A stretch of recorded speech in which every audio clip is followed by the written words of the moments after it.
Hi, I'm Joel. And I'm Leah, and today we're going to be talking about the differences between the North and the South in Britain. Okay, so I was brought up in the Midlands, and it's not really North or South. Mm-hmm. It's like no man's land. Yeah. And you feel like you've got a really neutral... I'm going to talk about me using I, not you, because you're not from there, unless you are. Unless you are. I feel like I've got a very neutral accent, but I don't feel like...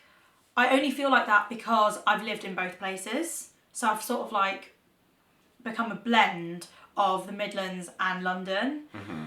But people from the Midlands will sound northern to someone like Joel, who's born and bred in the South. Mm-hmm. When I was going through sort of like sixth form, moving down here, going to drama school in London, you sort of change to fit in, and also just to sound correct, or what you think is correct. And then it wasn't until I left drama school that I was like, just be me. Yeah. Do you know what I mean? Just be you. Just do you. And you just do you, girl. Yeah, I need to do me. And since deciding to be me, I've never been happier. So that's my personal success story. It's like Jermaine Private School Girl. Have you seen Yeah, that? which one? Learning to be me. I'm learning to be me. Oh my gosh. I'm literally Chris Lilly's character, Jermaine, Private School Girl. You're just learning to be you. I honestly am. Yeah. Do you think I'm a cliche? Yeah. No, but I've noticed your vowels occasionally. Sometimes you'll say like bath and grass, but most of the time you will go bath or grass. Whereas everything else sounds quite southern. Yeah. Whereas occasionally there's little telltale signs that I'm from the Midlands. Yeah, that's the one. One of the main differences is an example I've just given between north and south. It's a very general difference, but is the ah sound or ah. So in the south we have a long a, so words like grass or bath. But in the north they say grass or bath or path or glass. And we were having an argument on the weekend. I was at the barbecue, and there's a character in EastEnders called Grant, but half of my family were going, no, it's Grant, and then the other half were like, his name is Grant. Like, that's how he says his name. If someone introduces you as like, I'm Grant, you'll say it the way they said it. Yeah, that's true. But they're like, the Coventry lot were like, no, his name's Grant, his name is Grant. And we're like... So that's what you get in the Midlands. That's what you get in the Midlands, guys. How do you say things? We're in no man's land. If someone says a place like where they're from, like, hi, I'm Joel, I'm from Bath, I would say it the way he has said it out of respect for where he's from. Not like, oh, Joel from Bath.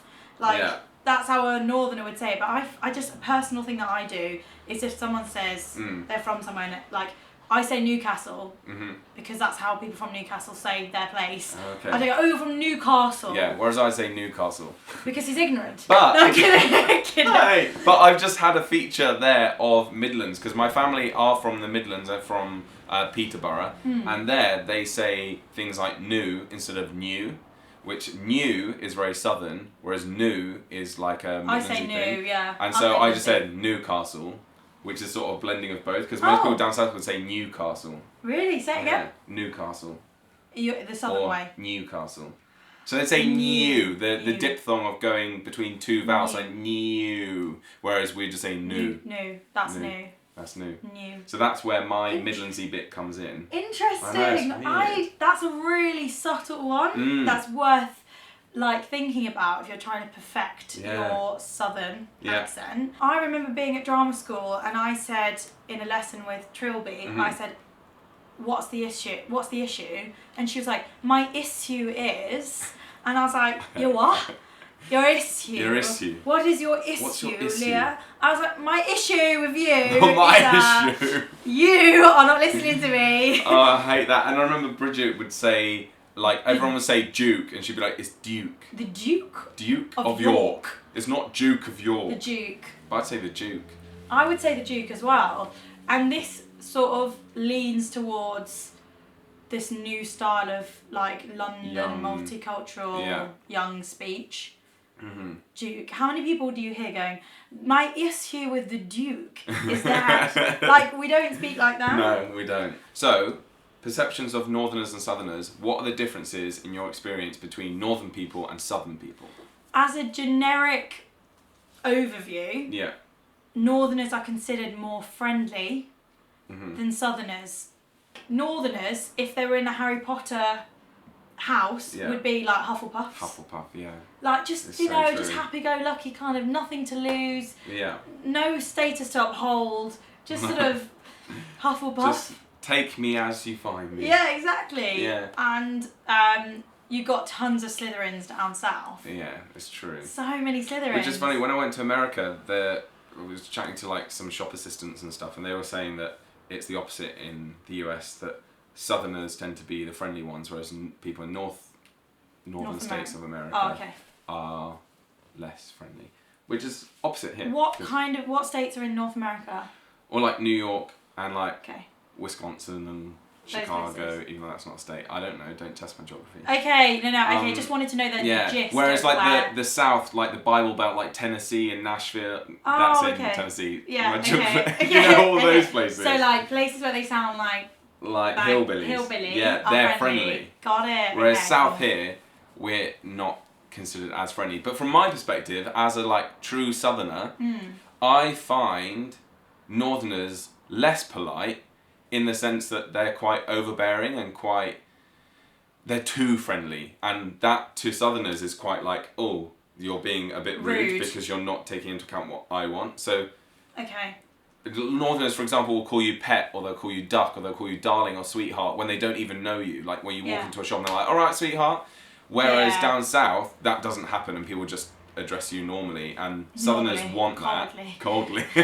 Normally. But that's the thing, is because Nothing. I can see why Northerners are seen as more polite, and they are, but to Southerners it comes across as rude because you're like, oh, you're invading my space, you're being too personal. Yeah, and this isn't for everyone, this is just like 7 times out of 10. Yeah.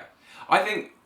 Because the stereotypes wouldn't exist unless they were a little bit real, exactly. do you know what I mean? And they are true, and it doesn't mean that either side is bad or wrong, but it's just kind of how it's observed. I was talking to my cousin about this like mockumentary thing I filmed when you were in Florida, and I was doing a Midlands accent for it, and I kept slipping into my own accent. It wasn't quite Midlandsy enough, and the director would be like, Leah, you've just slipped into West Country, or you're not doing what we said. And I was like, okay. And one of the things to remember is that the northern sound has no like mum, my mum. Yeah, they don't have that vowel. It's like mum, mum. One of my lines is, his mum's a slag, and I kept like you have to keep thinking about this U sound exactly like that. Yeah, Northerners have one less vowel than Southerners. And you love that fact, don't you? It's Look my at how favourite happy he fact. is. I'm so happy. It's like, we've got one more. We've got one more, so joke's on you, Northerners. Joke's on you. Go on, say it. Mum. But. But I was thinking, but my mum said. So we've spoken about the sound, and we've spoken about the short A, path, grass, bath, glass. The other thing I would say for the northern accent in general is that they do these little abbreviations. So put big light on would be like, oh, can you put the light on? Put big, do you know what I mean? Just like these short, like, local phrases that if you hear for the first time in Britain, you might be like, well, what? Yeah, no, it's true. Or going down road. Going down town. Actually, someone commented on that, saying that someone commented on one of our videos asking about why British people miss out certain words in sentences, and I think I replied saying it could be a feature of either Cockney or a northern thing, because they do say that, don't they? Or they go and to pub. They don't say going to pub, the pub. I'm going to the pub They now. just say going to pub. Going to pub, put big light on, put kettle on. I think it's a bit of laziness, but it's also just quite clever. It's just missing out on the words that aren't important. Do you know what I mean? It's just like, what are the things I need to tell you? Yeah, there's no need to put a the in there. I know. Put the big light on. No. Exactly. A lot of faff. Yeah, if you're learning English for the first time, I don't know how you're doing it. English doesn't make any sense whatsoever. Like all the different rules. Like there's this well-known phrase of saying that in English you could spell fish G-H-O-T-I. So G-H as in rough, so that and then I as in spelt with an O, like women. Fish. So O, and then sh as in information. Oh so it's my gosh. It doesn't make any sense. Our language does not make any sense. Yeah. I was typing on a text message today to you, I'm heading into work. Yeah. But I did into wrong. I put in space to, where if you're saying I'm heading into work, that's into one word.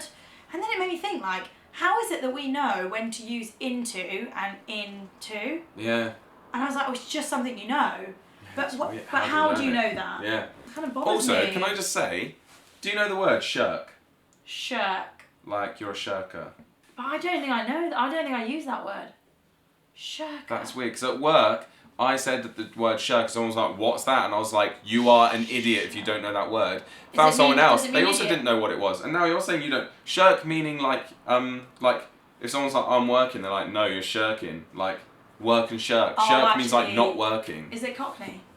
No, I don't think so. Why does no one know this word? It's making me feel like I'm you're wrong. the odd point of person. You've got the odd point. Shirk is a word. You could either work or shirk, and shirk means to like shirk your responsibilities, like not work, like chill out, be lazy, like. Shirk. Because when you said it, I was like, oh, is that a shit shirt? That's what someone else said to me. They were like, are you meaning skirt? And I was like, if I meant a skirt, I would have said skirt. Hangry. Hangry's a good one. Hangry. Hungry and angry. That's a good one. Someone today is like, oh, I'm going to be hangry soon. I was like, oh, I don't want to see you hangry. Why are you flirting with them? It was a woman. You don't want to see you hangry. This video is literally encompassing so much. Okay, we've gone off on a tangent as usual. As usual. So we're going to wrap it up here and say that if you found this video useful, then please click on the bell and subscribe to our channel. Yep, we post videos every week. Let us know in the comments what you found good and what you would cut out. No, don't tell us that. No, don't. Just love, please. Just the love. Please go and watch our video where we read our hate mail, which isn't really that horrible, just not very nice comments. Not very nice mail. As it's slightly entertaining. Yeah. Okay, guys, thank you for watching. See you soon. Thumbs Bye. up. Bye.